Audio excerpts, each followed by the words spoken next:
Hey BookTube. So this is starting to become a bit of a problem. I have another used book haul to show you. And it's a problem because I shouldn't be buying any more books. I'm a slow reader as it is, and so this haul of books here that I have would probably take me quite a while to read just if I focused on these books themselves.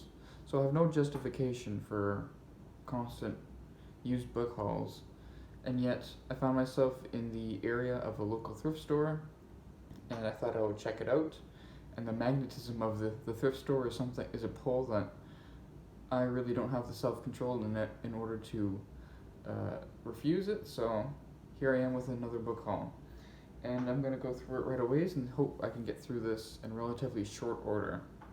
So the very first few books I'm going to show are in a certain vein, and you'll see the theme right away. The first book is Ancient Greece. It is by Thomas R. Martin, and its subtitle is From Prehistoric to Hellenistic Times. And it's a short little thing. It's published by an imprint of Yale, apparently, so I picked this one up. I am wanting to read more on ancient Greece and archaic Greece, which is usually included in works of ancient Greece, but this one is very short. It's just over 200 pages. So this one will hopefully be a quick read and an interesting introduction nonetheless. And then I also got another book on ancient Greece, which is a textbook. Nice big textbook. This is called Ancient Greece, A Political, Social, and Cultural History. And then it's got 5 authors. 5 authors of scholars there. I guess I should name them off here. Sarah Pomeroy, Stanley Burstein, Walter Dunlin, Jennifer Tolbert Roberts, and David Tandy. So this is, I believe, from 2012. Yeah, this is the 3rd edition, so this was updated in 2012, and it's completely clean. From what I've flipped through.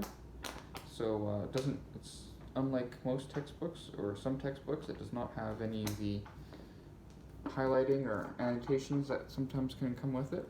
There was another textbook of ancient Greek history there that I could have grabbed, but I didn't. I left that one behind because it was another textbook like this, and unlike this one, which is, even though this is by 5 authors, it is more of a narrative history, so it doesn't include or doesn't specify who's writing what.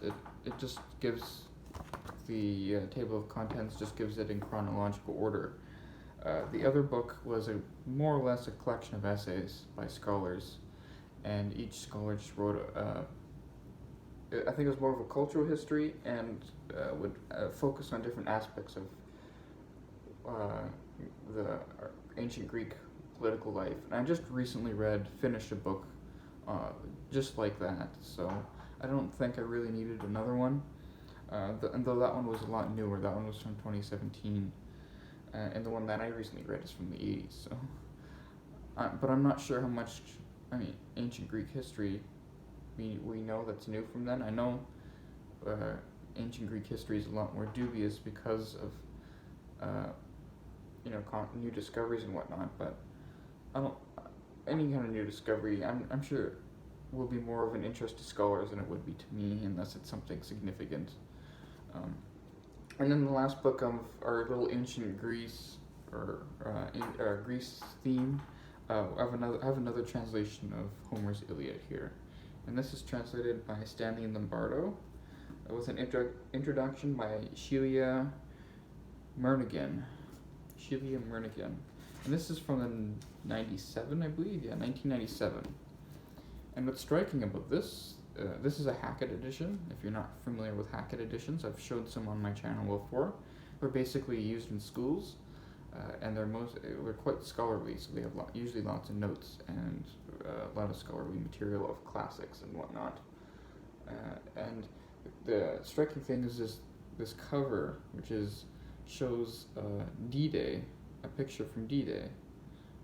In World War II, I believe that's from D-Day. Yeah, you have a whole bunch of you got a bunch of soldiers wading through the pool in order to get to the beach there. Very striking cover for Homer's Iliad.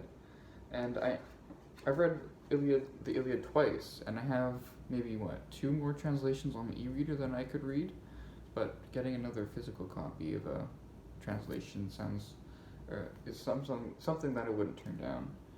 And I love collecting translations, and then this just adds to the pile. And I'm actually rather tempted to read this sooner rather than later, but we'll see. And then we move on to a whole bunch of other books. I have a bunch of fiction and nonfiction rather stacked together, and then we'll save at the very end the huge find of the day, where I walked into the thrift store and I found this book on the shelf there, and I was just standing in awe that I could just pick them off the shelf and buy them. So, but first we'll go with some of the other books that I found. This is Science Fiction by Adam Roberts. It's the 2nd edition, and it's basically a critical study of science fiction. It's part of a series called The New Critical Idiom, and it's by Routledge. Routledge? Yeah, and they have that distinct pattern there at the very bottom, and then they have the name. And they're a scholarly press, not a university press, but basically adjacent to it, because their books are always extremely expensive. There's almost zero chance that you could get a brand new book for anything less than $30 from Routledge. And most of them are a lot more expensive because they're so, regardless of how slight they are. As you see, this one's quite slight. And this one just goes through science fiction. So it's defining science fiction, and then there's a section on the history of science fiction. Then there's science fiction and gender, science fiction and race, science fiction and technology, and then conclusion. And this is from 2006. So even though you have race and gender there, that might get your hackles up a bit, but I think it's old enough to consider it more of an interesting exploration. But if Adam Roberts likes to delve into more of the the trendy topics of race and gender in more of an uncharitable way, then I'll certainly call him out on that. So there's there's that book on science fiction. I have not read a whole lot of science fiction myself, and I really want to get into it more, though I find some of it a bit off-putting. So that's why I haven't read anything by Ursula K. Le Guin, or I haven't read, there's a book by David Brin that I've been wanting to read, but both of them just throw you into science fiction, like the world of science fiction, and so I've sampled some of their books, and it doesn't seem something I can quite get into, despite Ray Bradbury being one of my favorite authors. So I just like the whole complexity and the whole, like you're trying to catch up, like it feels like I'm trying to catch up to something that I'm missing. Like I don't know the trends or the cliches of the genre, or the structure of the genre, I guess is the better word, which is another reason why I haven't picked up Dune yet, even though I've been really looking forward to it. So that's just me and science fiction, my little thoughts on why I haven't read a whole lot of science fiction. So maybe this will be a good introduction, though I was hesitant to pick this up actually, because I was thinking, like, shouldn't I just read a science fiction novel instead of reading an introduction to science fiction? But it's slight enough, and it shouldn't be that long of a read, and if I find it uninteresting or useless, then maybe I'll go out of my way to DNF it. I don't know. I don't usually DNF books, but my reading time is a lot more limited these days, and so I have to be more choosy with what I read. Anyways, we move on to a novel, some fiction. This is The Magic Toy Shop by Angela Carter, and I've read most of her short story collection. The Bloody Chamber, which is mostly retellings of classic fairy tales, and some of them are better than others, but I really liked what I've read of hers. I really liked her narrative voice, even if some of the stories I didn't find totally compelling. But she's very much in like the feminist, revisionist retellings, but I find her an interesting and thought-provoking writer nonetheless. So I picked up a very novel of hers for cheap. I really like that cover, very striking cover there, with the rather evil figure with all the puppets and whatnot. It's a short book as well, so, and then the font size is quite big, so shouldn't take a whole lot of time either. And we'll see how I like her novels. I do have an ebook of her collected fairy tales, but I haven't actually sampled that at all yet. So I should get around to that, because that's one of those many ebooks that kind of sticks in the back of my mind that I want to read, but because it's an ebook and you don't see it on your shelf all the time, it's not always present in your mind like a book on your shelf would be. Moving on to another translated work that I've been collecting, and this one is almost completely unjustifiable, except for one crucial aspect. It's The Prince by Machiavelli, and I should not be getting more translations of this work. I have not even read it yet, and this is my 5th translation, and this is my 5th translation, and the translations that I have previously, I've compared them, and there's not a whole lot of variation, which means that the work itself doesn't seem to be that complex in its or that difficult to translate, and 2, the book is you're usually getting it for the critical aspect. So, and some of the translations I have are perfectly serviceable in that aspect. But I got the Norton Critical edition because it's Norton Critical, and I love Norton Critical. So, it's slight, but the work itself is very short. Let's see. If I go, I think it's 70-some pages that it takes up, because this is the work itself, which includes, I think, the introduction. Here. So this is the Prince, and then the rest, all extra material, which is something I cannot pass down. Yeah, we got a section on backgrounds, so it's a lot of about 100 pages, or not quite, about 50 pages of selecting different works that are relevant to the prince from either his letters or his other writings. So we've got 50 pages of background, and then we got about 100 pages of interpretations, which is essays and selections from books and whatnot of famous writers commenting on the prince and what it means, and interpretations. And then we have a section that ends out the book. It's about 30 pages of marginalia, which I'm not entirely sure what this is supposed to mean in context to the prince, but I'll find out.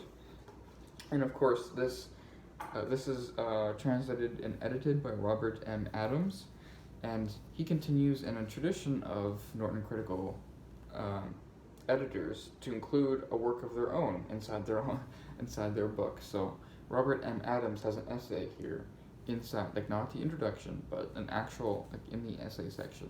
He includes one of his own essays on the prince. I've encountered that a few times before, where editors just cannot help themselves but include something of their own in a work that they're editing, because of course their words are immortal, so you got to include it. Well, you can. This next volume will be familiar to some people who have watched my bookshelf tours. So in my last bookshelf tour, I showed the volume 1 of this work.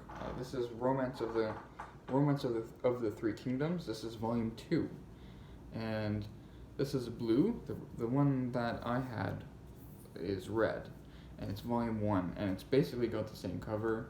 It's translated from the Chinese by C.H. Brewitt-Taylor, with an introduction by Robert Hale. So I have volume 1. This is one of the famous Chinese classic novels, and this translation is from the late 50s, so it's an older translation. I don't know if there's a newer one. Maybe Penguin publishes a newer one. I'm not sure. But I have volume 1 of that work, and I said in that video that if I liked that volume 1, I would buy volume 2. But now I don't need to do that because I have volume 2 right here. And it's a good thing too, because the sticker here in the back from when it was first bought at a new bookstore, price here is at $37 for this thing, and I got that for way cheaper got it used, and it's in quite good condition. Like, it doesn't see like the spine is still pretty stiff, so it doesn't seem like it's been read at all. So here's volume 2 of that work, and it'll slot right into my volume 1. Though there is a little bit of a guilt trip with grabbing this book, because at the thrift store I actually found volume 1 and volume 2 there, and I only grabbed this one. I didn't grab that volume 1, even though it was slightly different than the one I had. The one I have is red. The one that was there was purple, and I'm certain that they were the same book, but somehow they were different colors. So I left volume 1 there and grabbed volume 2 for myself. And what would I do with that volume 1? It would just take up shelf space, and it would be a double, and I don't need to pay, even though these were cheap, I don't need to pay extra for a double, unless it fits in with this next volume, which is more fiction, and this is Edmund Forster, and it's a collection of his novels, of 3 of his novels. This is a book club, or book of the month club edition, and the reason why I say it's a doubling up is because I own 1 of the 3 volumes that's included in this work here. So it includes Room with a View, Howard's End, and Maurice, and it's just a big fat hardcover of his 3 novels here.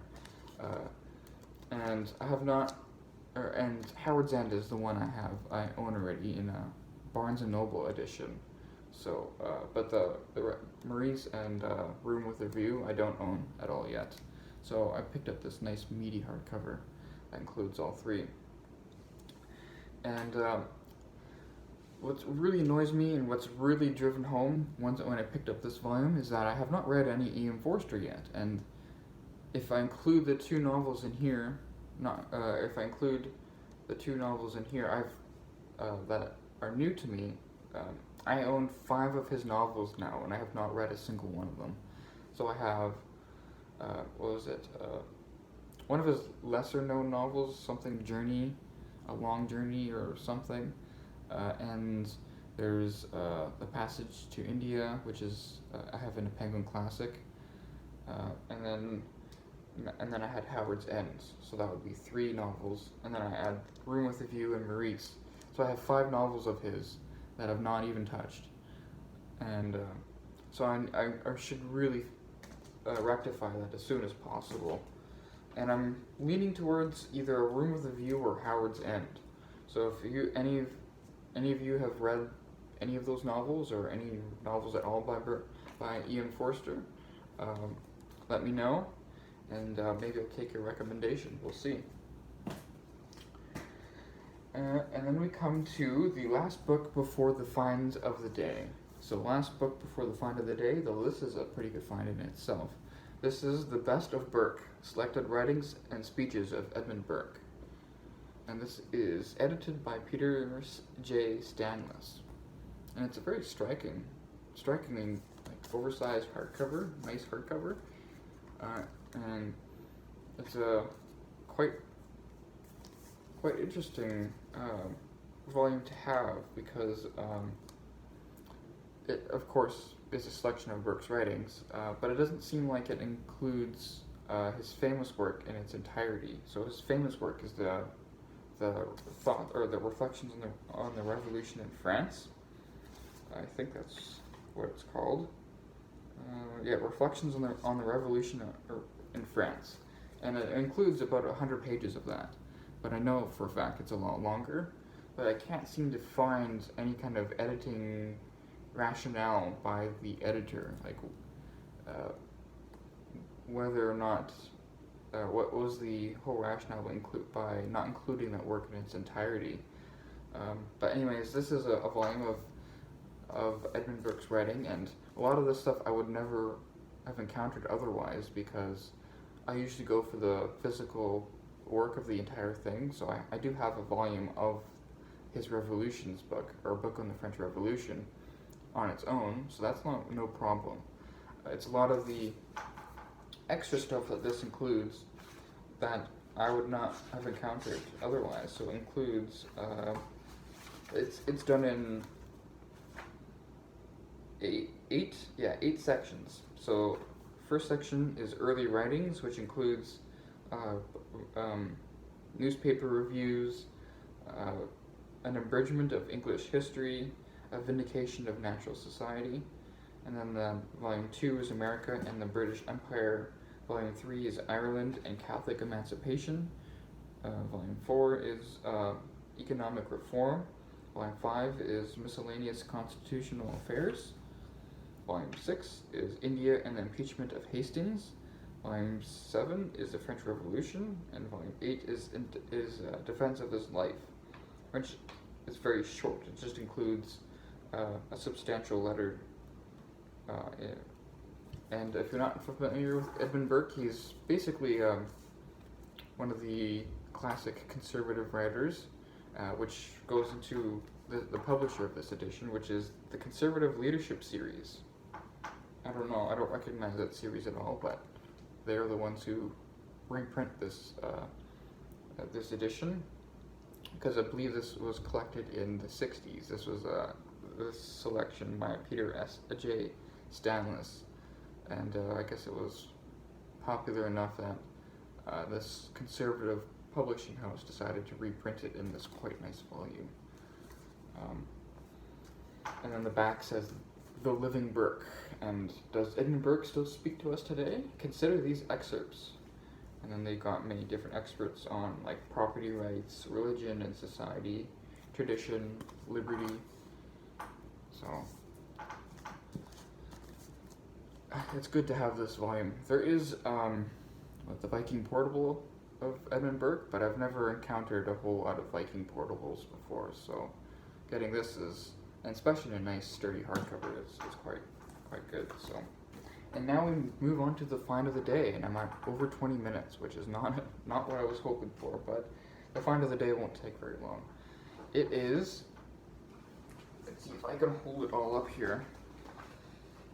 So if you've watched one of my previous man hauls, or used book hauls, you will have recognized one book from here, where I picked up one book, or one volume from a volume set, like a 5-volume set, that I had not ever heard of before, but I was lucky enough to find the one volume I would have been most interested in, though I was interested in getting the whole series.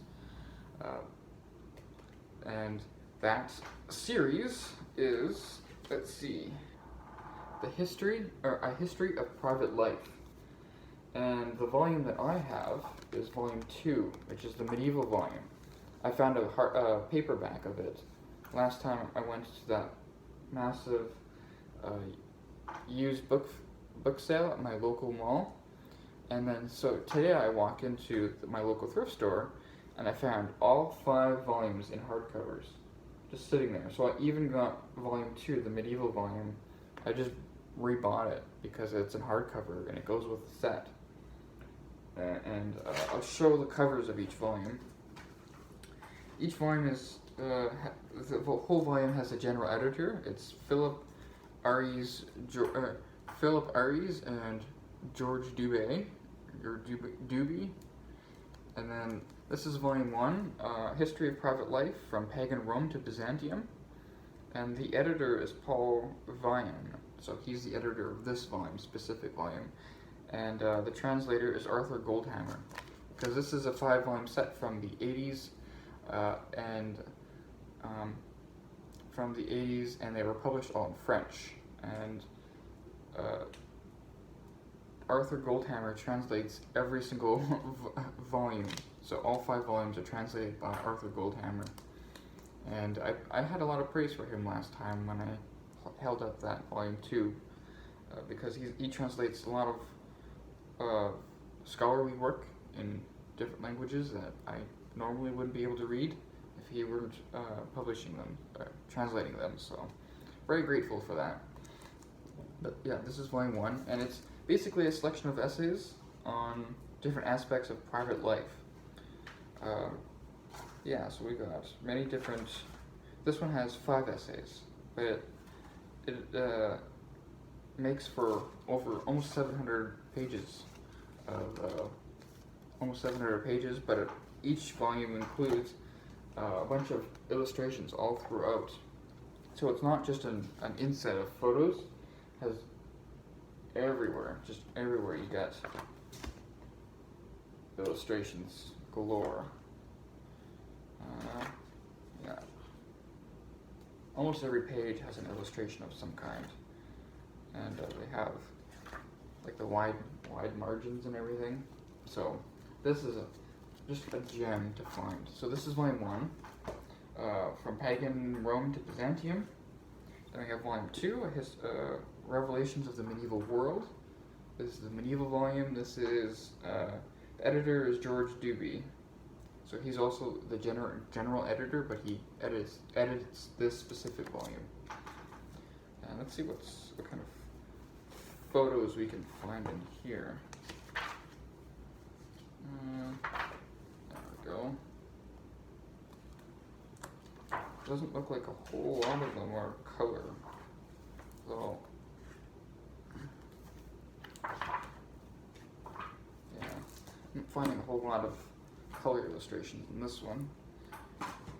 Then volume 3 is The Passions of the Renaissance. I like this cover the best of all of them. And this one's edited by Roger Cartier. And does this one have any noteworthy illustrations? There. A full page illustration there.